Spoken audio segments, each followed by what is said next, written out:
بسم اللہ الرحمن الرحیم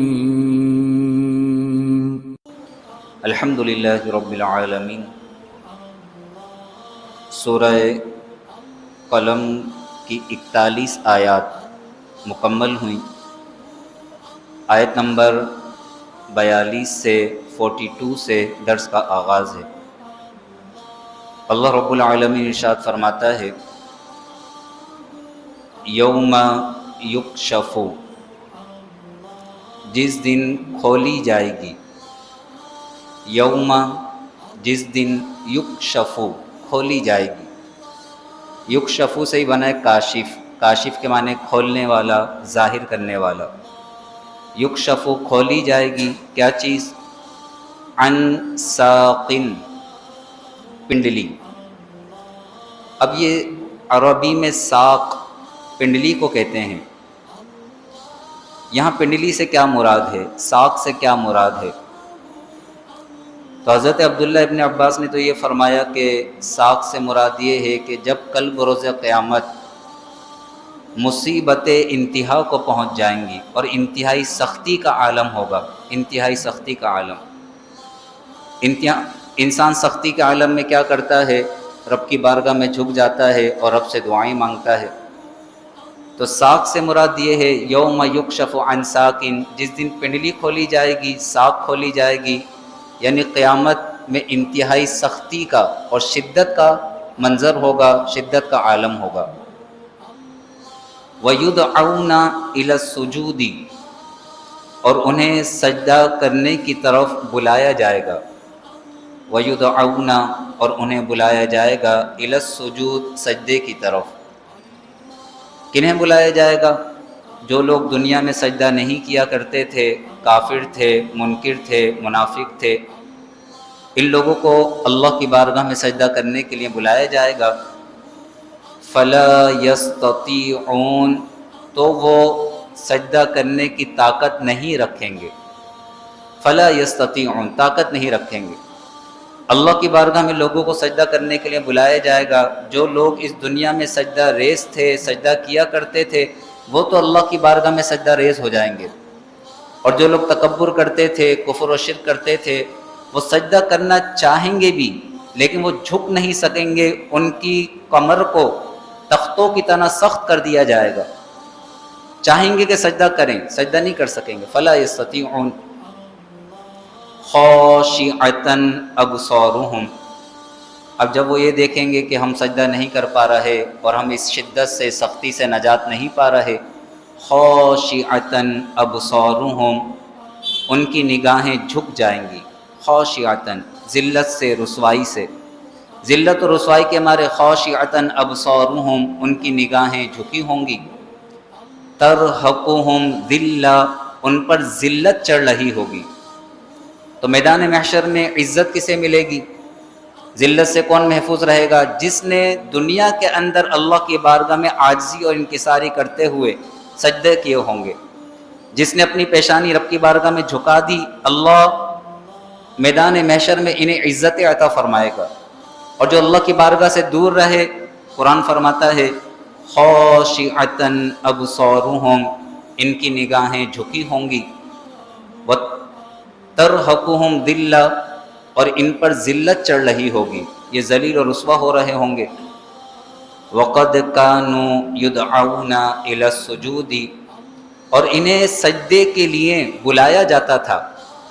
وقد كانوا يدعون الى السجود، انہیں سجدے کے لیے بلایا جاتا تھا۔ یہ مؤذن کی آواز کو سنا کرتے تھے، دنیا میں انہیں پکارا جاتا تھا، حی علی الصلاۃ، حی علی الصلاۃ، آؤ نماز کی طرف، آؤ نماز کی طرف، آؤ کامیابی کی طرف، آؤ کامیابی کی طرف۔ دنیا میں انہیں پکارا جاتا تھا اور کہا جاتا تھا، آ جاؤ اپنے رب کے دربار میں سجدہ ریز ہو جاؤ۔ وَهُمْ سَالِمُونَ، اس وقت یہ صحیح و سالم بھی تھے، تندرست بھی تھے، اس کے باوجود انہوں نے سجدے نہیں کیے۔ چونکہ دنیا میں انہوں نے سجدے نہیں کیے تو اب یہ سجدہ کرنا چاہیں گے بھی سجدہ نہیں کر پائیں گے۔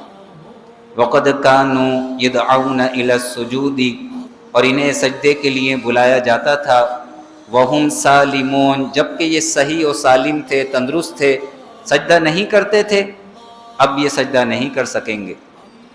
اللہ فرماتا ہے فذرنی، تو اے حبیب آپ مجھ پر چھوڑ دیں، ذر چھوڑ دیجئے، نی مجھ پر۔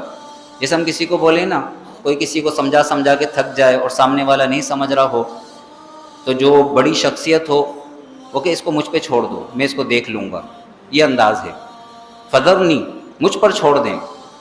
وَمَن يُكَذِّبُ بِهَذَا الْحَدِيثِ، اسے جو اس بات کو جھٹلاتا ہے، جو ہماری بات کو جھٹلاتا ہے، پھر اسے مجھ پر چھوڑ دیں، میں اسے عذاب دوں گا، شدید عذاب۔ فذرنی، تو مجھ پر چھوڑ دیں۔ وَمَن يُكَذِّبُ بِهَذَا الْحَدِيثِ، جو اس بات کو، اس قرآن کو جھٹلاتا ہے۔ اللہ تبارک و تعالی ہمیں قرآن پر عمل کی توفیق عطا فرمائے۔ سنستدرجہم من حیث لا یعلمون، ہم انہیں آہستہ آہستہ لے جائیں گے۔ استدراج عربی میں کہتے ہیں کہ کسی کو آہستہ آہستہ کسی کی طرف لے جانا، آہستہ آہستہ، استدراج۔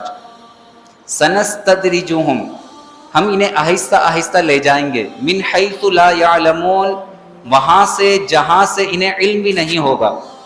کہاں لے جائیں گے؟ عذاب کی طرف، سختی کی طرف۔ استدراج یعنی دنیا کے اندر ہم انہیں مال و دولت دیں گے، آسائشیں دیں گے، یہ سمجھیں گے کہ یہ مال و دولت، یہ آسائشیں ہمیشہ ہمارے پاس رہیں گی، یہ گناہوں میں مزید بڑھیں گے، بڑھتے بڑھتے جیسے ان کا وقت آئے گا تو پھر اچانک میں ان کی پکڑ کروں گا۔ سنستدرجہم من حیث لا یعلمون، ہم آہستہ آہستہ انہیں عذاب کی طرف لے جائیں گے، من حیث لا یعلمون، وہاں سے جہاں سے انہیں علم بھی نہیں ہوگا۔ یہ تو یہی سمجھ رہے ہوں گے فراوانی فراوانی، عیش عیش، عشرت، مال و دولت، خوشی خوشی، اچانک سے پکڑ ہوگی۔ وہ اللہ کی ڈھیل ہے۔ گناہوں کے باوجود اگر آسائشیں مل رہی ہیں تو انسان کو ڈرنا چاہیے کہ کہیں ایسا نہ ہو کہ میرا رب مجھ سے ناراض ہو گیا اور اس نے مجھے ڈھیل دے رکھی ہے اور پھر وہ میری پکڑ فرما لے۔ وَأُمْلِي لَهُمْ، اور میں انہیں ڈھیل دوں گا۔ املی مہلت دینا، ڈھیل دینا۔ وَأُمْلِي لَهُمْ، اور میں انہیں ڈھیل دوں گا، میں انہیں مہلت دوں گا۔ إِنَّ كَيْدِي مَتِين، بے شک میری خفیہ تدبیر بڑی مضبوط ہے۔ متین، میری خفیہ تدبیر بڑی مضبوط ہے۔ اللہ نے کس کے لیے کیا فیصلہ کر رکھا ہے کوئی نہیں جانتا۔ انسان کو ہمیشہ اللہ کے عذاب سے ڈرنا چاہیے، اللہ کی خفیہ تدبیر سے ڈرنا چاہیے، ہمیشہ عبادات کی طرف مائل رہنا چاہیے، ہر گناہ سے اپنے آپ کو بچانا چاہیے۔ اللہ تبارک و تعالی ان آیات کا نور ہم سب کو نصیب فرمائے۔ اللہ تبارک و تعالی ہمارے گناہوں کو معاف فرمائے۔ آمین۔ وآخر دعوانا ان الحمد للہ رب العالمین، وصلی اللہ تعالی علی خیر خلقہ ونور عرشہ سیدنا ومولانا محمد وعلی آلہ واصحابہ اجمعین، آمین برحمتک یا ارحم الراحمین۔